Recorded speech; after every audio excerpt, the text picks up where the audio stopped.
my little favorite places of our container garden. This little horseshoe area, I just love it. Currently we have all of our peppers planted in here.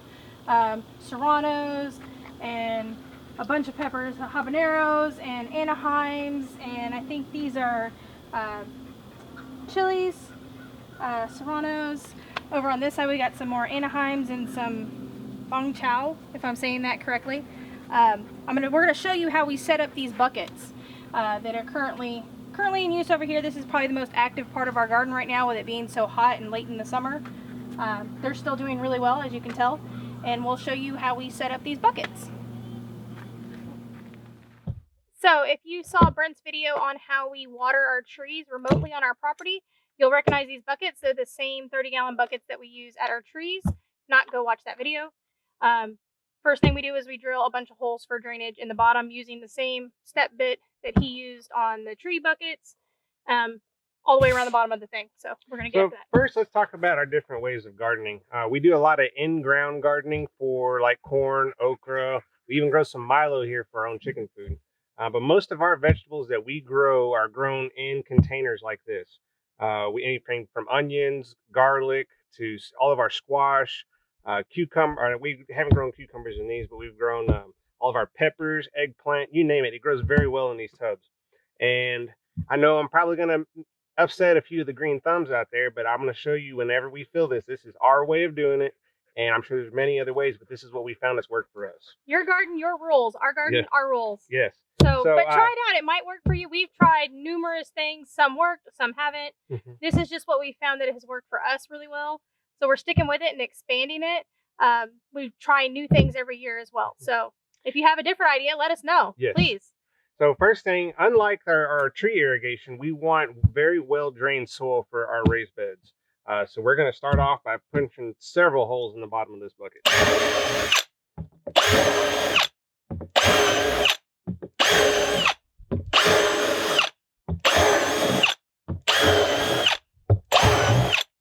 Flip her on over.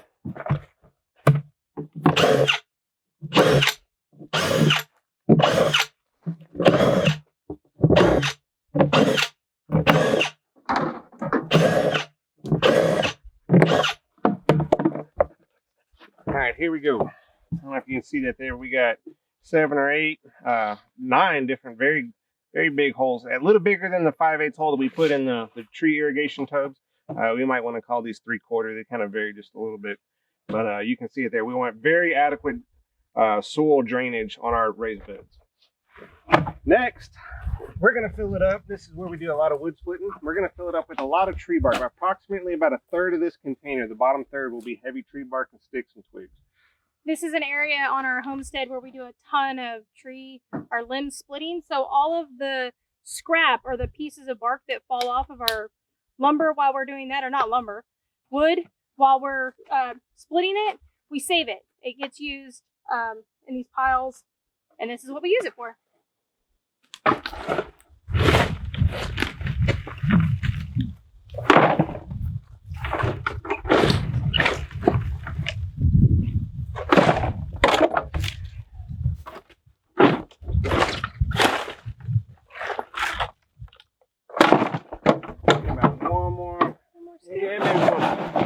We want about the bottom third of this bucket to be the heavier bark, sticks, and twigs.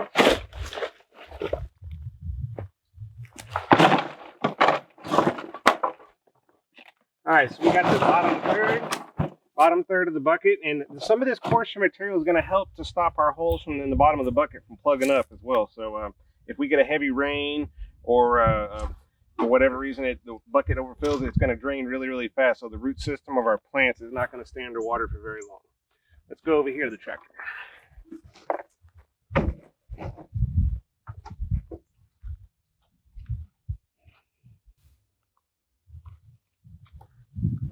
All right, so these next two components, we have some of our compost that we process here at the Black Sheep Meadow.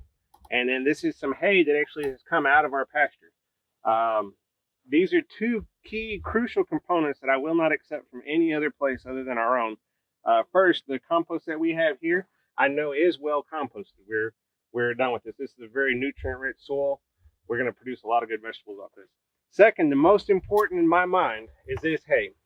So we have about 5.5 acres of hay, or hay pasture, that we cut hay off of here. And this hay, even though some people want to go full organic, do no synthetic fertilizers whatsoever, we do fertilize with nitrogen here. The big thing is we do not do any broadleaf herbicides. So broadleaf herbicides like a dual or other, there's several of them out there. Any of those pests or the herbicides will actually stick to this grass. And even if it's like on the compost, if it goes through like a horse farm or a donkey farm, anything like that, that dual herbicide can actually pass through the animal, end up in your compost or still stuck to your hay, and end up killing your broadleaf vegetables that you want to grow. So first step, we have our tree bark and our sticks in the bottom third of the tub. Next, we're going to put hay. And we're actually going to fill the hay to the very top of the tub because it's going to compact. This is also another level of drainage. Yeah. It helps keep the soil loose. Yes. For things like especially carrots. root crops. Root crops love this because the soil is going to stay soft and the root can actually penetrate through several different layers.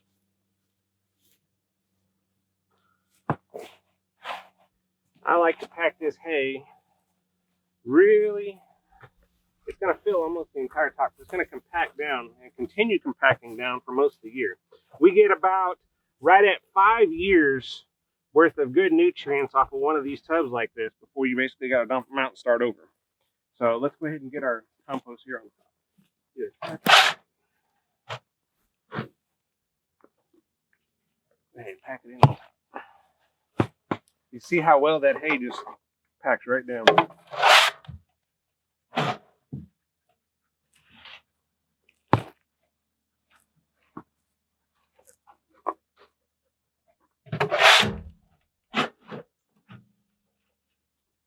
We got, this year we're going to have roughly 90 of these containers for our fresh garden vegetables.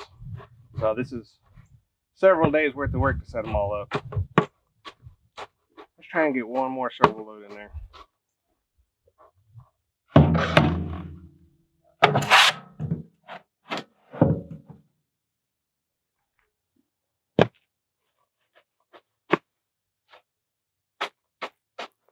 All right, so that's going to be nice and full here. When we set these containers up, we like to set them up in a row, mainly off of the drip edge of a roof. And there's several reasons for that we'll get into later on. But as you can see, this tub, there's 3 different layers in here now. We have a heavy layer of tree bark and sticks and twigs. Our middle section is full of non-herbicided hay. And then we have the top third is actually all topsoil. You may be asking, hey, it's the later part of July in Central Texas. It's probably 102 degrees out here right now. Brent, what are you doing? You must be out of your mind. Well, the truth of it is, this particular setup, it could actually be called several different things. This is just our method. But you may consider it a lasagna method of gardening, where you have different layers of components. Some people may even call it a hugelkultur, which we're going to get into that at a later video. But the main important thing is for next year's crop, 2023, spring of 2023, we have to have this ready. So we have to start on this now. The reason being is this is essentially a compost pile. We're going to break down the heavy wood in the bottom. The hay in the middle is going to break down.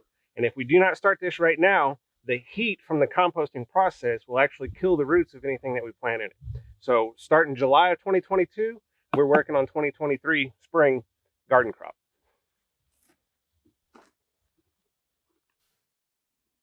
Wanted to real quick show you, these are some of our larger containers that we're working on. Same principle, we did the same process with these. These are just, we're getting them ready for next year. But you can see these were all the way full up to the top. And over the past, I think it's been about 3 or 4 days, is how much they've kind of settled just from the hay compacting. We'll still add some more to this before we're ready to plant.